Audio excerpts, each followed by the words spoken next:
បែកពីអូនយូរហើយថ្លៃតើរូបស្រីមាននឹកបងទៀតរឿងអតីតធ្វើឲ្យបងនឹកមានមេបងចង់មានពេលក្បែរអូននងទៀតអូនចាំទេរាល់អនុស្សាវរីយ៍កាលយើងនៅស្រឡាញ់គ្នាយំឬសើពួកយើងមិនដែលស្អប់គ្នាបងចង់ឲ្យវាត្រឡប់មកវិញអតីតនៅស្រឡាញ់រូបអូននឹកម្ដងបងចង់តែយំបងមិនដែលគិតថារូបមុំយើងត្រូវបែកគ្នា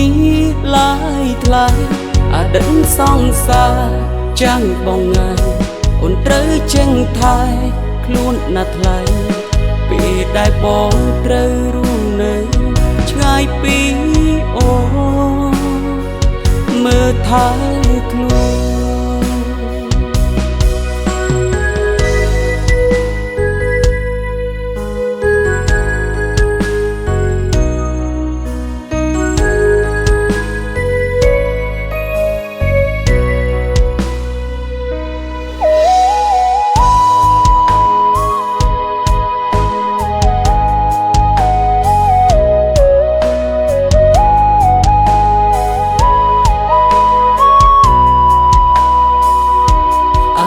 នៅស្រ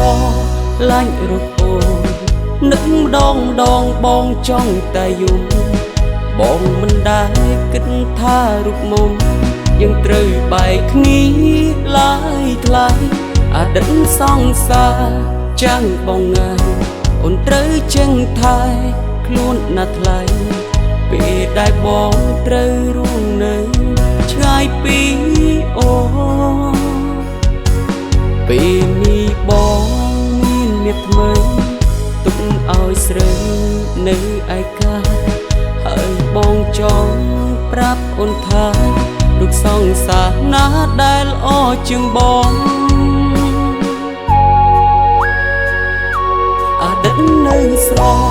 ឡាញ់រូបអូននឹកម្ដងបងចង់តែយំ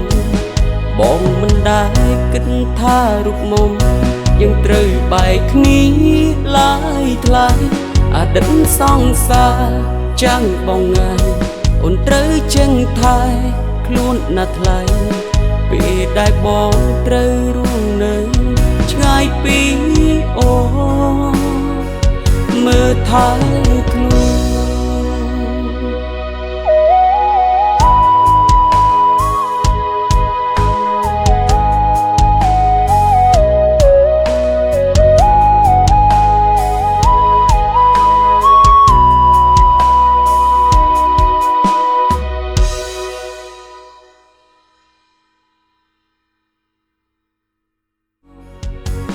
ពេលនេះបង